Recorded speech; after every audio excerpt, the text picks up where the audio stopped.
Welcome to the Obesity Medicine Podcast with your host, Dr. Rentea, board certified in internal medicine and obesity medicine. Here, we talk about a path to metabolic health, and we have real conversations about chronic weight management and living a full life. Just a reminder, I am a physician, but I'm not your physician. So everything that's on this podcast is for informational purposes, but please go talk to your doctor about what's right for you. There is no medical advice being given on this podcast. Welcome back to another episode of the podcast. I have been preparing a few podcasts for all of you that are topics where I feel like if you can understand this, it's going to change your life. I'm not underselling this today.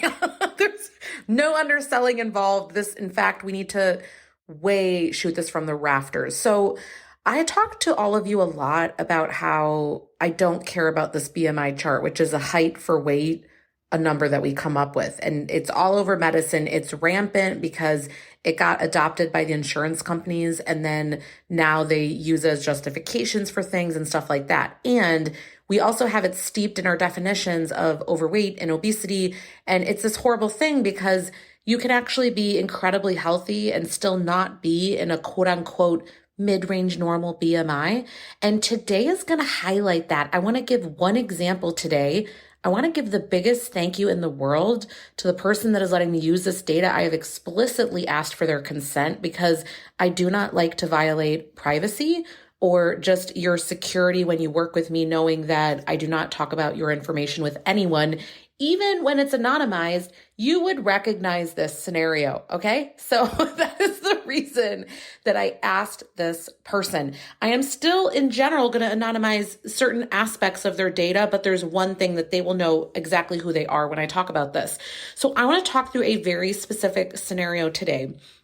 And I'm going to address, this is more niche, I want to address all of my folks, everyone that's listening here, patients, coaching clients, you name it, people at large, if you have lost a tremendous amount of body weight. So this can apply to you, frankly, if you're over 10%, but really it's going to massively apply to you if you've lost more than 25 to 30% of your body weight. You have a unique challenge with evaluating data that you don't know exists. So let's talk about this. You have lost a tremendous amount of weight and you don't know, am I done or not losing weight? And what ends up happening with these patients that I see or coaching clients is that they still think they have more weight to lose because they lift up their arm and they see skin under their arm and they think there's still fat in there. And then they're looking at their lower abdominal area and they're thinking, I still have a lot of weight to lose. But here's the thing that you are not realizing when you are only looking at the total scale number, which is what we're doing when we do height for weight to get a BMI. We're looking at your height and then the total scale number. So whatever that number is popping out. And when we do that, we are not accounting for the fact that you have a massive amount of loose skin, that if you had it surgically removed, your BMI somehow magically would go down into a range that would be completely lower. So I want to give an example today to illustrate this. And this is going to be a shorter episode. Well, maybe not. We'll see by the time. I always say that it ends up being over 10 to 20 minutes. But here's the example. So I'm going to give this person's data, but then I'm also going to give someone else's data just anonymously because this happens all the time. So people that come into my clinic, I have the Rentea Metabolic Clinic. It's for residents of Indiana and Illinois. It's a telehealth metabolic health clinic. And when people come to me, they come at all different stages. So yes, there's some people that have never been on a medication or, they want help. They want to work through these things. They like the comprehensive approach that we take. Great. I also have people though that come to me that have actually already achieved maintenance, but they never got much education on the way down. So they don't even know, okay, am I doing all the right things to be able to keep this weight off? What do I look for? They want to work with someone that understands how to help them in the maintenance journey. Okay, so I had someone come in the other day, and this person, I'm going to just tell you because it matters as far as when we're talking about data. Both people that I'm going to talk about today are female. I do have both men and women that I work with, but just for today, these are both women cases. So this person came in, their BMI was 21, body fat percentage 25. I'm just going to give you some references today so you can kind of orientate yourself as far as what we're talking about, because no one talks in body fat percentages. So just so that you know, we're going to think about obesity as being under a body fat percentage of 31%. Again, these are all kind of like roughly subject to change and depending on where you're looking it up. So this person, again, hear me when I say this, BMI 21, body fat percentage 25. Okay, then there's another person on the flip side. They've both lost significant weight, by the way. This other person that I want to talk about, this person has lost well over 100 pounds. Think in the vicinity of like 130 pounds.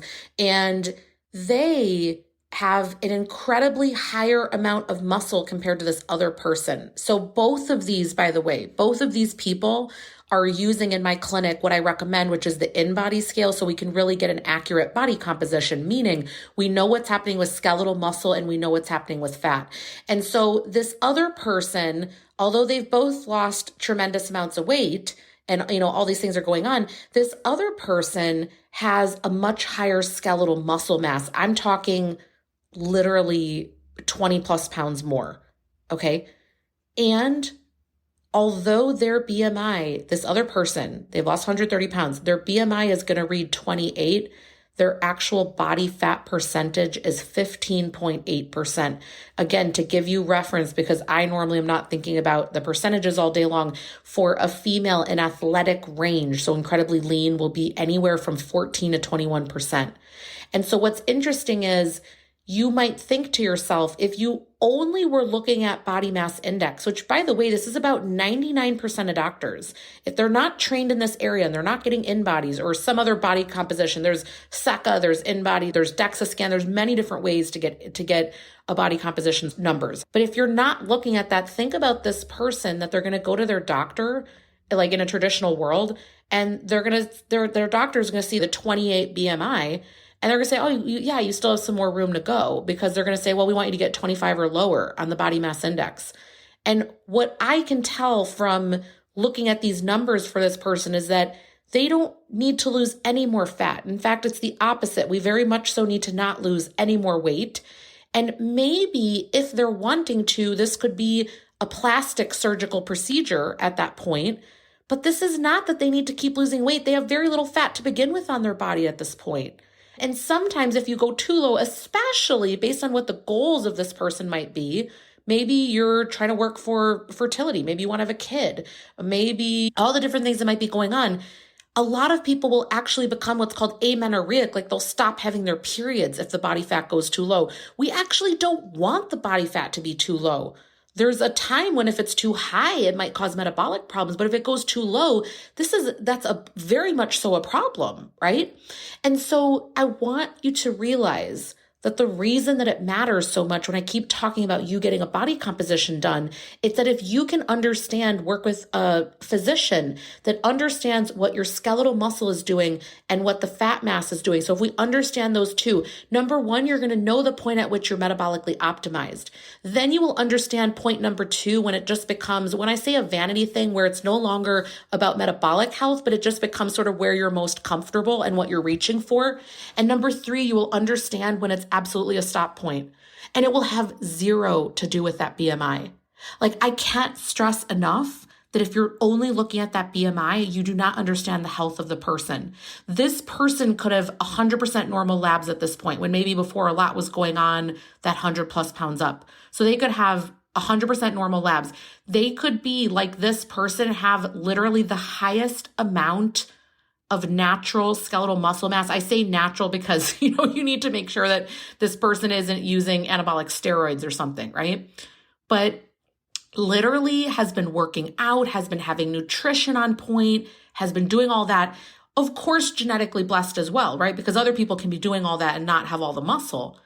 But listen to this, have all that muscle, and their body has been willing and able to release that fat for them, yet the BMI is still going to tell them you're not enough, you need to keep going. This is why you need to work with someone that actually understands what to look at, what's important, and what's not. And along those lines too, if we're going to be using InBody in some type of meaningful capacity, I've talked about this on other episodes, by the way. We'll make sure to link this. I always say this so that my copywriter knows we need to link it. I literally did an entire episode on body composition, and I kind of walked through these different parameters, what to look out for in my mini course. Again, we'll link to that as well, how to optimally lose body fat and maintain muscle on a GLP-1. I have a special bonus in there where I talk about how to interpret this InBody. And of course, you first and foremost should always be working with your physician. But again, a lot of doctors are not trained in this. This is not an area of what they do. And so I just wanted to bring this example up today where if we were just looking at BMI, you would think, oh, BMI 21, oh, that person's more healthy, they have lower body fat. Wouldn't you intuitively think that? That's what we've been sort of dog and pony programmed to think up to this point, but that's not the metabolic reality of what's going on. The person that is at a BMI of 28 in this scenario is a whole lot more in a better place than the 21. And I just bring this up because you cannot go based on the BMI. You need other metrics. So if you're able to get a local InBody done, things like that, a physician to go over it with you so you can understand it, because the data is only as good as understanding what to do with it, right? So if you're able to do that, it can literally be life-changing. I can't tell you how impactful it's been for me to work with this person and how grateful I am that they're allowing me to share their data, because literally I think that they thought they had to keep going. Like they didn't understand how great everything was looking, how amazing the muscle mass is, like where the body fat percentage is at, all the things. And then you can then decide next steps if you want to or not, if you want to look into a skin removal procedure or, what you want to do, if you want to do that. But you're not going to sit there and fool yourself to think that there's 20, 30 more pounds that are going to come off, that literally at that point, you're going to be decimating your muscle. And this is always the point that I talk about with patients. It's like, if you keep going at this point, the reason we use the InBody is because we'll start to see that there's this tipping point where their body doesn't want to release any more fat. Forget this example for a second, but let's just talk in general. And there comes this tipping point where it is very tough for them to maintain the muscle or not lose, or keep it at a 10% muscle loss and not lose more, because the body basically is preferentially like, we don't want to get rid of this fat anymore. They get to this point. And so these are very nuanced conversations. I typically have these when the body mass index gets under 30. And for me, it's always like, okay, now we're just in a zone where we need to have a different mindset and we need to do different things. This is why I love to work with people long-term, because the challenges are going to be very different to you. Just mark this as being a truth. The challenges are going to be very different month 1 on the med, month 6 and beyond. Once you've been on the highest dose for 6 months, once you've reached maintenance, there are different challenges at different points. And if you work with someone like me that's obesity medicine board certified, that understands this, where we're doing this all day long, that's in these numbers, that understands this. I mean, I can't stress enough, to understand this InBody, I had to do a lot of additional training, like literally seeking out a mentor, doing additional stuff, because I'm not just looking at the normal ranges on the printouts of these reports. Because again, the data is only as good as you understanding what to do with it. But I wanted to give this example today. Number one, just to highlight that you can't just look at the BMI. We talk about it, but I think this example highlights that a lot more. And then it will dictate your next steps as far as understanding, okay, got it. Oh, that actually wasn't me thinking there's a bunch of fat all over my body. This is actually loose skin, getting all that perspective on all the different levels. You need to talk to a physician to go over these things so that you can understand it. So I hope that this episode was helpful today. I questioned putting it out because I wondered if it was just too in the weeds. But honestly, I think it's going to be life-changing for some of you where this does apply to you. I feel like this is kind of behind closed doors. I'm talking with everybody about these things, but it needs to be said out there more, because actually a lot of you are starting to encounter this. And if you're not, that's totally fine. Again, this is why it's a nuanced thing. But to those of you where it applies to you, if you know someone where they're in this scenario where they've lost a significant amount of body weight, please pass this episode on to them, because they need to hear this. And I can't package it up small enough to put it on social. A topic like this will not work in a soundbite on social. This is why I have a podcast. All right, I hope you enjoyed this today. Send me a message if you thought it was helpful. Tag me in something on social. I'm Rentea MD everywhere. And all the social platforms. I love to hear from you, because then I get to hear what episodes you really want. All right, we will talk soon. Have a great rest of the week. That marks the end of today's episode. But if you're newer to the podcast, I want to tell you about something that we have, and it's a free podcast roadmap. So this is perfect for any of you that are listening where you want to be directed to very specific episodes. So let's say that you are just starting out and you want to know, what should I do right when I start on the medications? Or you're experiencing certain side effects on the GLP-1s, or you want to know what to do if you're in a plateau, or if emotional eating is taking over, or if hunger levels are high. So we have many different categories of episodes that we've talked about, because there's a lot at this point.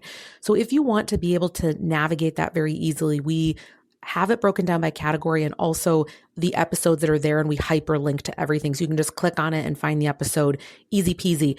If you want that, you can go to renteaclinic.com/podcast roadmap. We'll have it linked right here underneath the show notes where you're listening. And you can go ahead and get that free resource so that it makes it easy for you to navigate, because I know that it's really hard when someone has an established podcast. I am such a podcast fiend. I'm listening to podcasts all day long. And when I find one that I love, but there's a lot that are out there, I am so lost. So I hope that you enjoy this free podcast roadmap. Again, the link to get to that is going to be renteaclinic.com/podcast roadmap. I hope this is helpful, and let me know if you have any questions.